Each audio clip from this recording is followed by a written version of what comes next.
Greetings, y'all. It's Matt from the Grand Arcade, back playing some more Farming Simulator 17. Hey, we're back here at Mustang Valley, and we're going to do a little bit of mowing now. Doing a little shifting in gears here. Been doing a lot of harvests and planting, cultivating, whatnot. Working on getting all the fields. We have all the fields now. So I'm going to do some covering a little bit different. I'm really curious about this grass, okay? This is not your standard grass. Not like you see over on Goldcrest or... one of the other maps, Sosnovka, something like that. Most of that grass is green. This grass is really... I'm going to go ahead and say it. It looks dead. It looks like it needs some water. So I want to see what the texture turns out as here. I'm kind of curious. So let me get my mower started up here. I've got a tedder behind me too. I'm going to go ahead and ted it up here. Now I've got another tractor back there. I've got that new Kuhn windrower on there. I want to see how that thing goes. I haven't tried it yet. This will be the first time I've tried it. So let's see. I need to lower... Which one lowers both of them? I think you do it on this one. And it lowers both of them. Yeah, there we go. Okay. So I need to turn this thing on now. This is the Pottinger tedder. Go ahead and lower that. Well, I'll tell you what. We'll lift it up. I just want to see what the grass looks like first. Oh, so it does turn green. Wow. Okay. Alright, well, let's go ahead and lower the tedder then and see what that does. Alright, it does ted it. Actually, you know what? I think I need the smaller tedder for this because this mower is not wide. I think I need to get the smaller one, which would be... Where are tedders at? The Lily. Or Lily. Let's see, how wide is the mower? The widest part of the mower is 8.4 meters.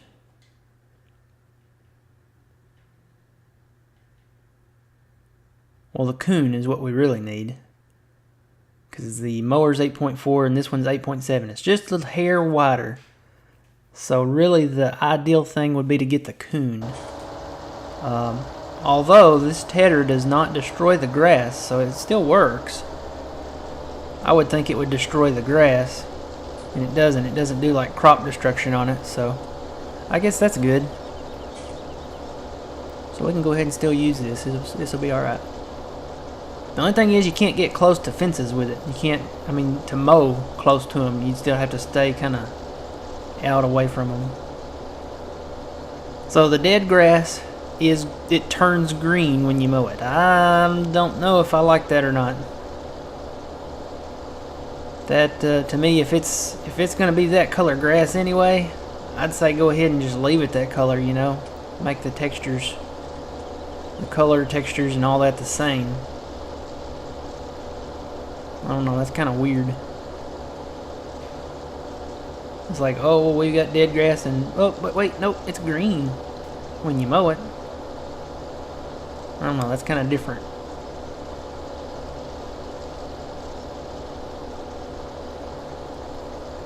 So yeah, we've got these little grass fields. I'm over here by field 1, in between 1 and 2. Kind of up on the north end. There's another one directly south here. Then there's one where we reset all our stuff over there north of the homestead. And then I think there's one down by field 5 too, just on the east side of 5. And I don't think there's any more other than that. Of course, the ends of the fields on the north and south ends, that's big enough to be a field in itself, really. So this won't take long. I'll have this thing mowed probably within the next pass and a half here.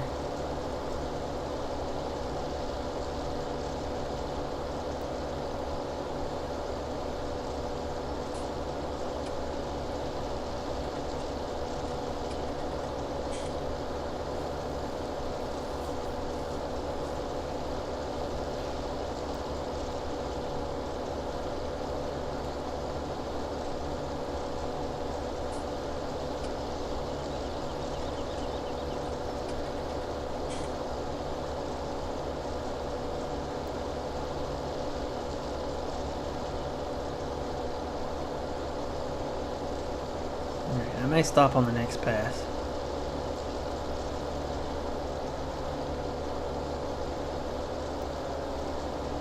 Although I will say having this Pottinger tether on here, when you turn, it does reach what you know, when you turn, it kind of cuts. It would cut off if I had a smaller tether, but it does reach it.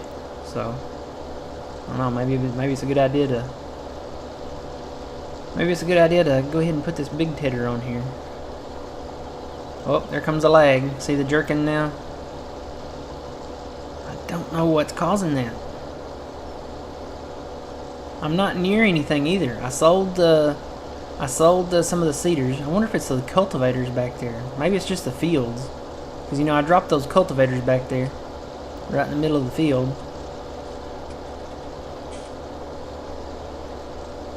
See how it reaches it? I'm going to go ahead and do this last little bit here. Wasn't going to, but I'm going to.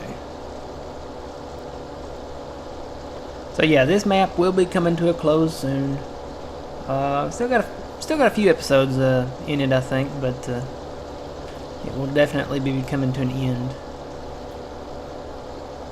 Looking forward to the new maps coming out in the fall. Fall is about a week away as of recording this. When this comes out, it will be a week after fall, maybe starts. So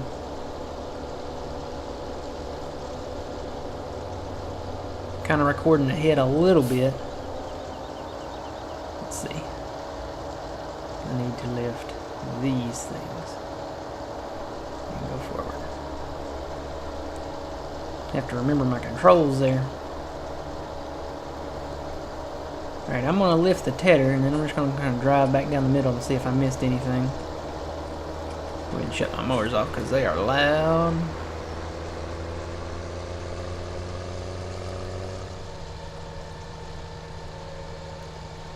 And it looks like I got everything. So we're ready to use the windrower now. So I'm going to fold up the, well, this thing, the tether. There we go. Go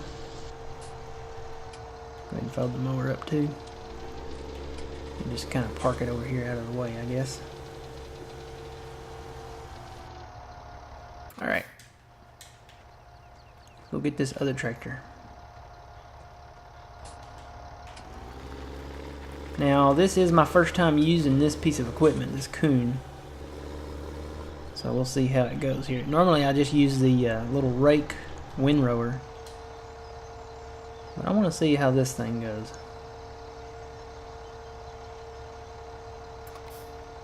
Nice animation. Is it running? Yeah. You can see the thing spinning underneath and the belt rolling in there. Does it roll it out to the side here? I thought it rolled it up to the center.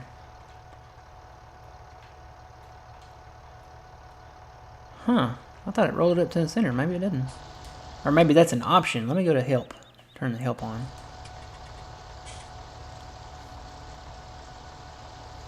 Turn off merger. Maybe that's it. No, that's to turn it on. Work mode left. I bet that's it. Work mode right. Work mode middle. Oh, cool. Look at that. So that's work mode left like we saw before. You can change the belt to go right. And then when you put it on the center, it lifts that center portion out. I think that's kind of what I want to do. Yeah, see that belt is going this way now. And that belt over there is coming this way. Cool. Cool beans. Alright, let's try this out.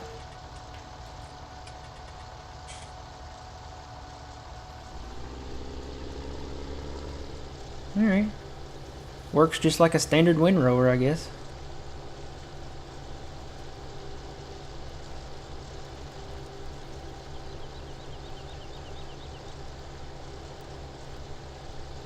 Now, we've got these guards on the side. I wonder why. I wonder...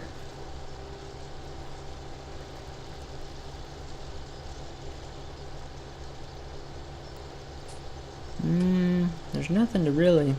And I'm missing here. I guess, I don't know why the guards are there. They don't pick up anything. I guess you just need to be on the outside of them maybe to get it to pick up.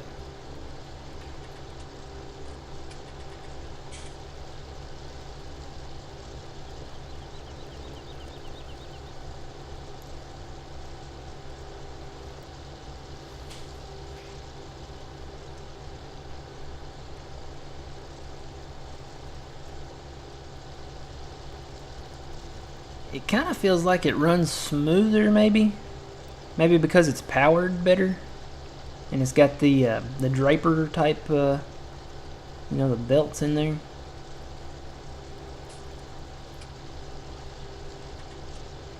And it may run faster. It feels like I'm going faster. Maybe that's it, because I'm going 14 miles an hour. I forgot how fast I go with the other windrowers.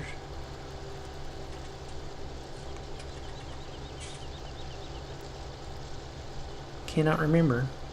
I want to say I go like maybe 9 or 12, but this is going 14, so maybe this is faster. May have to implement this sometime in the future on a future map. But it seems to be doing the job pretty good.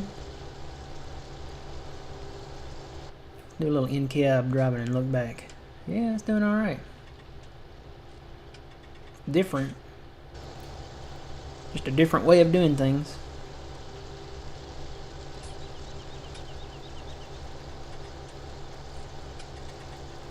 You would kind of think this might work kind of like a tedder too, because it picks the grass up and then puts it back down.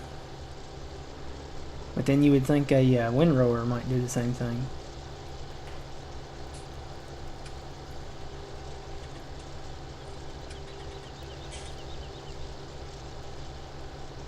Got a little dust animation on the backside there.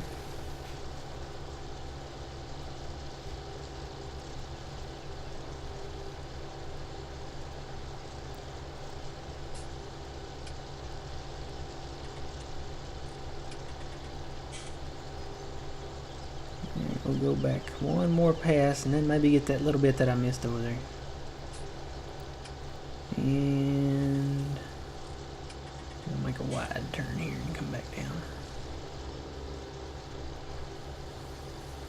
Of course, I don't know how well that went. I think I dropped a little bit back there.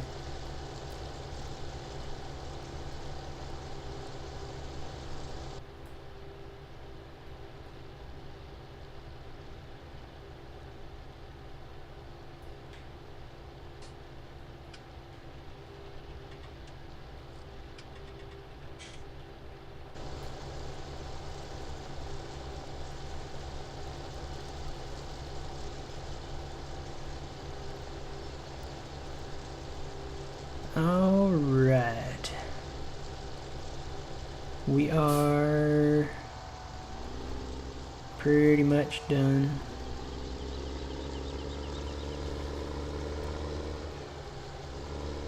Let me get this little bit here that I missed. I know I'm gonna move my pile over, but it kind of bugs me that I missed that much on the side.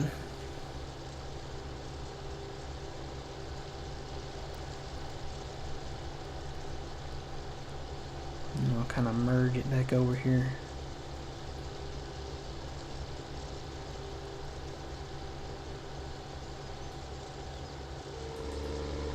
Alright, so that's how that thing works. It folds up and goes along with you, I guess.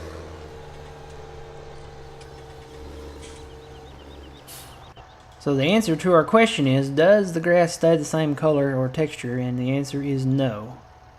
Now it looks like the grass has been burned a little bit since we cut it. All that green's out of it. It does take the green away, I think. Maybe.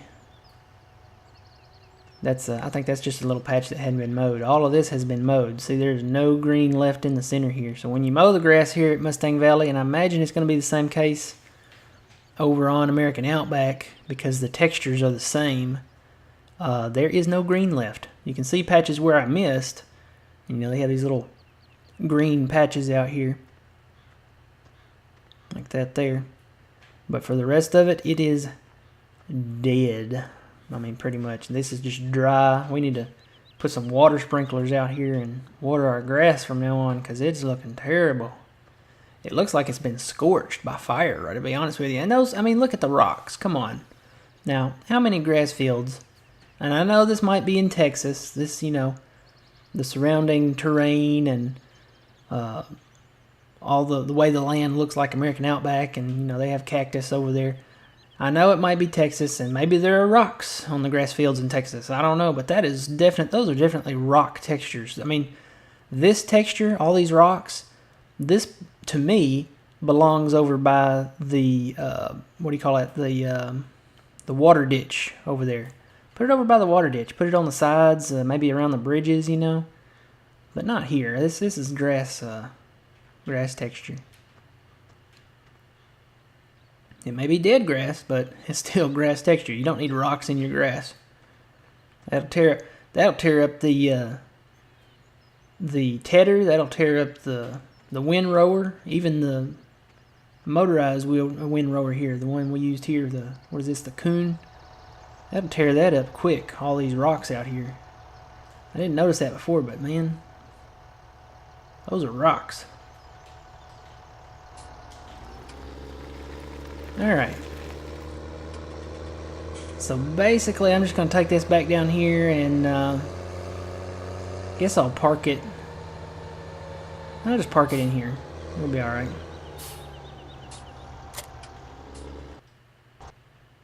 Get back to this tractor and get it out of here. Now I could bale all this up. I don't think I'm going to. I don't really have a need to bale it for right now. But one thing I do want to do is drive up to the northeast part of this map and take a look up there, because I think that's where we're going to go next.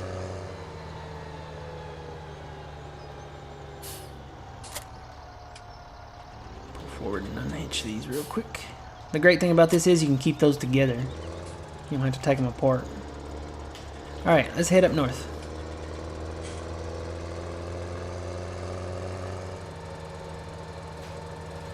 So yeah, I think it looks pretty good. Let me turn my help off now. It did work. I mean, it just turned the grass green. So I would have thought it would have been a little bit of a, you know, a discoloration there with the way the grass is, but I don't know. That's one of the downsides of playing a modded map, is that you don't get different or custom textures for the grass. Maybe they'll change that in the future. So this is the logging area up here. Lots of trees up here.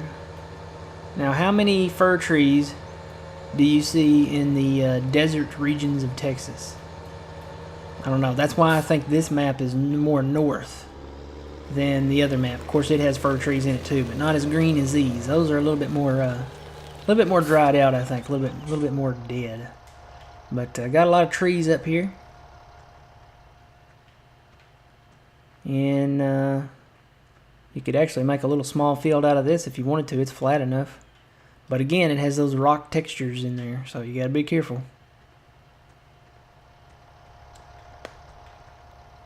So yeah, conveniently they put most of these trees up around the sawmill. And I don't think there's any more on anywhere else on the map. There might be some down in the southwest part. I don't know, just so they could have a little bit of a challenge, but my assumption is this is the sell point for the logs, and in the back is the sell point for the wood chips back there, that pile. I don't think I'll get into that. I probably will sell a few trees though, just to say that I did it. And you know, they got this little road going down into the water here. I wonder if you can sell them in here too. I bet you can. So we'll try that out next time, and we'll get another tractor or something that we can move our logs around with. And we'll come back and do a little bit of logging here on Mustang Valley. So until then, remember, you reap what you sow. It's Matt from the Grain Arcade. We'll see you guys next time.